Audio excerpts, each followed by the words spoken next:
Senior anchor person और तज्जियाकार Jasmine मंजूर साहिबा हमारे साथ स्टूडियोज में मौजूद हैं। आपका बहुत शुक्रिया जास्मीन साहिबा अपना कीमती वक्त हमें देने के लिए।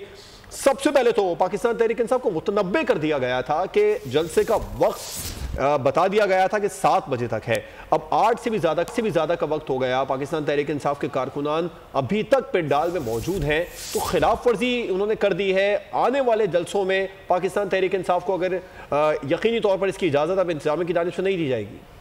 अच्छा, बिस्मिल्लाहिर्रहमानिर्रहीम, अस्सलाम वालेकुम, बहुत बहुत शुक्रिया, थैंक यू वेरी मच। और इस वक्त जो स्क्रीन पे सूरत हाल नज़र आ रही है वो तो ऑब्वियसली बहुत ज़्यादा ख़राब नज़र आ रही है। देखें, मेरी राय थोड़ी सी इसमें मुख्तलिफ है। ठीक है, आपने तंबीह कर दी, आपने बता दिया, लेकिन प्लीज़ आपको रियलिटी देखनी होगी। जब बहुत बड़े पैमाने पर क्राउड्स जमा होते हैं, फिर कंटेनर से रुकावटें लगाई जाती हैं, फिर ऑब्वियसली जलसा, मतलब कोई शादी हॉल तो है नहीं जैसे आप फौरी तौर पर कहेंगे कि जी आपने 9 बजे खाना खोलना है और 9:30 बंद कर देना है, ये पॉसिबल नहीं था।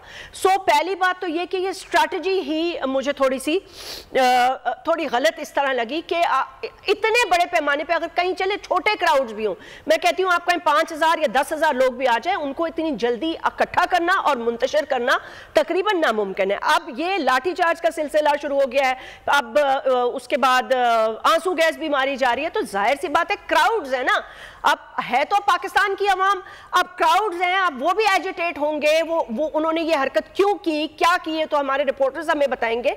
लेकिन जाहिर सी बात है ये सूरत है, उन्होंने खिलाफ वर्जी की, ठीक है, लेकिन देखिए लॉजिकली स्पीकिंग मुझे नहीं लगता कि आप इस तरह ये एक्सपेक्ट करते कि जी ये कोई स्कूल की मतलब माजरत के साथ असेंबली हॉल तो नहीं है ना कि 7 बजे ही खत्म होना था।